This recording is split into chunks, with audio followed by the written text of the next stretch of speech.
ओम शांति। आज सुनते हैं प्यारे बाबा की 25 मई की मुरली से दिल में छपने वाली गहराई की बातें। आज की मुरली में बाबा ने बार बार बच्चे कोई कर्मेंद्री धोखा तो नहीं देती, बच्चों को पोता मेल रखना है।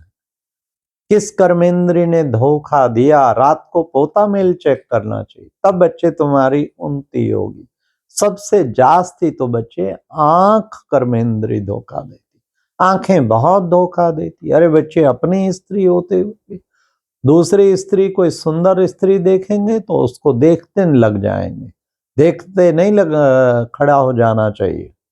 इसलिए बाबा ने कहा कोई कहते कि हाँ मन में उल्टे सुल्टे ख्याल पैदा होते, अपवित्र ख्याल पैदा होते। तो बाबा ने कहा ये कभी भी बच्चों को इस कर्मेंद्रियों पे पूरा कंट्रोल होना चाहिए। चाहे नारी हो चाहे नर हो, शरीर को देखना तो पाप है ना। देखो बाबा ने कहा सन्यासी जो है वो स्त्रियों को इसलिए देखते ही नहीं, या कोई है आगे पुरुष बिठाएंगे पीछे स्त्री, लेकिन तुम्हें तो बहुत मेहनत करनी है। सबके बीच में रहते भी तुम्हें किसी देहधारी को, चाहे नर है तो न नारी को देखना है न नर को देखना है, नारी है उसको भी न नर को देखना न नारी को, सबको आत्मा रूप में देखना। इसी को सिविल आई कहेंगे। तो बाबा ने कहा ये बच्चे क्रिमिनल आय खत्म करनी है, ये बुरी दृष्टि से बच्चे तुम्हारी बहुत तुम्हें घाटा पड़ जाएगा। इसलिए बच्चे अगर कर्मेंद्रियों के वश होते रहे घाटा पड़े। फिर बाबा ने कहा कोई को मुख कर्मेंद्री भी धोखा देती, छिप करके कुछ खा लेते। बाबा के यज्ञ का कुछ छिपा के खाया तो बहुत सजा के भागीदार बनेंगे। हम आगे कचहरी होती थी, बड़े बड़े घर की बच्चियां भी सच सच बता देती थी, बाबा ये मैंने खाया, छिपा के खाया।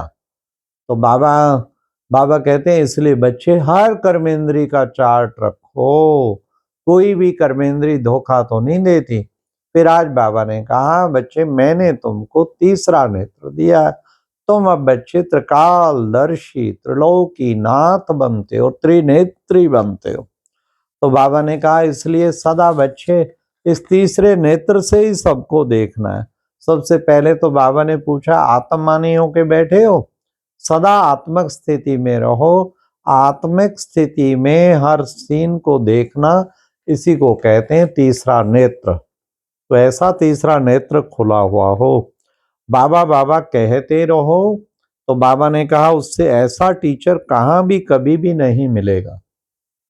फिर बाबा ने कहा मैं कुछ कहूं तो भी समझो, शिव बाबा कहते हैं ये मेरा रथ है, मैं तुम्हें राजाई देता हूं। तो बाबा ने कहा ये मुख्य बात ये ध्यान में रखनी है, हाँ किसका रथ है, ये मैं राजाई देता हूँ। तो बाबा ने कितना सुंदर बताया। हाँ फिर बाबा ने कहा हाँ तुम्हें सबको पैगाम देना है, कोई भी ये ना कहे कि हमें पैगाम नहीं मिला। अंत टाइम जब बुलाना देंगे तो आप कहेंगे देखो अखबारों में डाला, एरोप्लेन से पर्चे डलवाए, फिर भी तुम नहीं जागे तो हम क्या करें।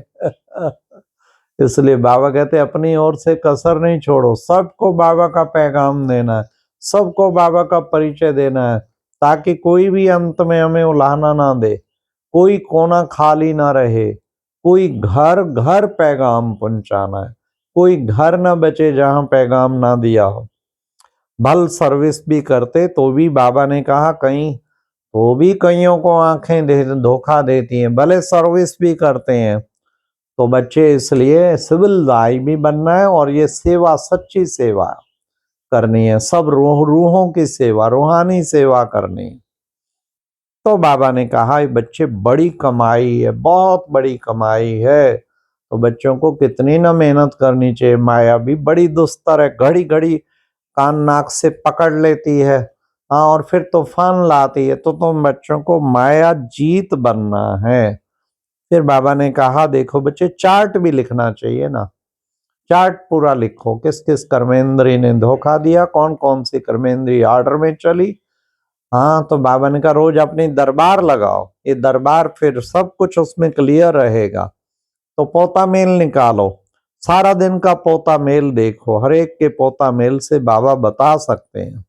कि इस समय मर जाएं तो तुम क्या पद पाओगे। बाबा कहते हैं पोता मेल से बता सकता हूं।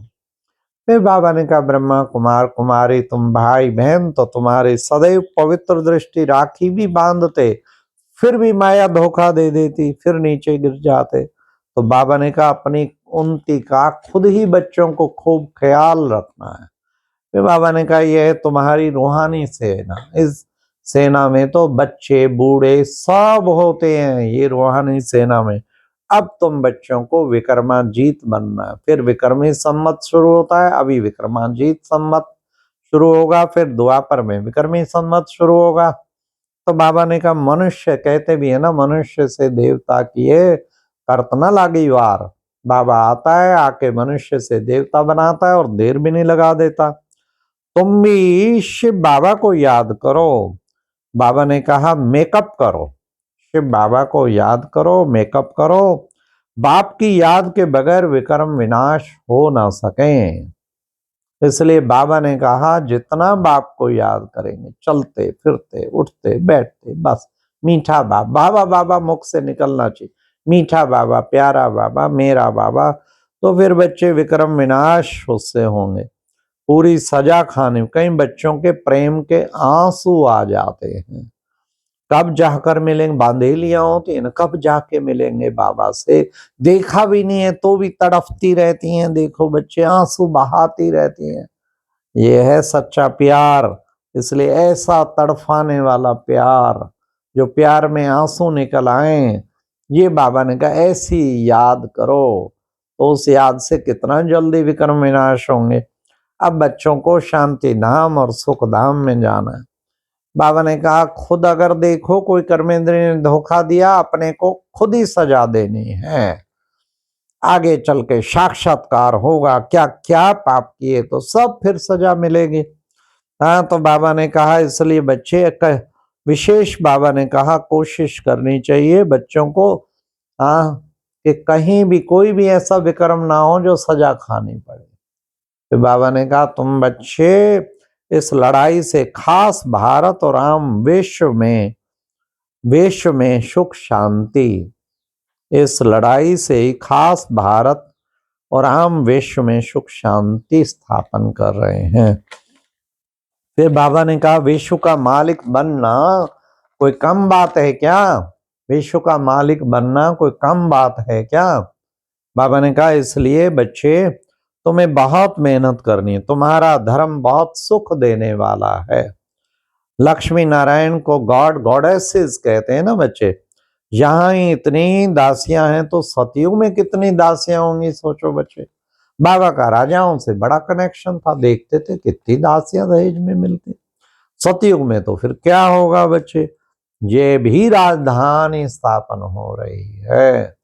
आज बाबा ने वरदान में कहा स्थूल व सूक्ष्म में हर फरमान को पालन करने वाले संपूर्ण फरमान वरदार भव।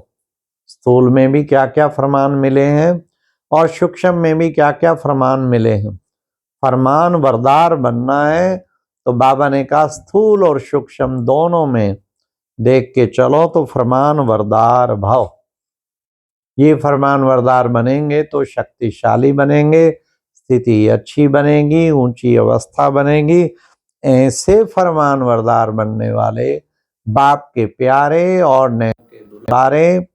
तो फिर बाबा ने कहा बाबा को जानकर दिल से बाबा कहना, ये बाबा आज स्लोगन था, बाप को जानकर दिल से बाबा कहना ये सबसे बड़ी विशेषता है। मतलब खाली बाबा कहना एक है, दिल से कहना मेरा बाबा, मीठा बाबा, प्यारा बाबा, शुक्रिया बाबा। रोज रात को 11 बार लिख के फिर सोना चाहिए, क्या मेरा बाबा, मीठा बाबा, प्यारा बाबा, शुक्रिया बाबा। बस ये दिल से लिखा हुआ वो बहुत शक्तिशाली। तो वैसे भी दिन भर दिल से निकलता रहे।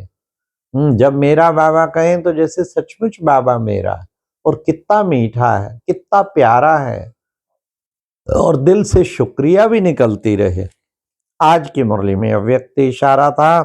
बाबा ने कहा चल अडोल बनाने के लिए एक रस स्थिति को धारण करो। एक रस स्थिति बनाने के लिए कर्म योगी बनो, यही एक रस स्थिति बनाने का साधन है। कर्म में रहते हुए योग युक्त रहना, ये है कर्म योग। अच्छा, ओम शांति। ये थी आज की मुरली से दिल में छपने वाली गहराई की बातें। ओम शांति।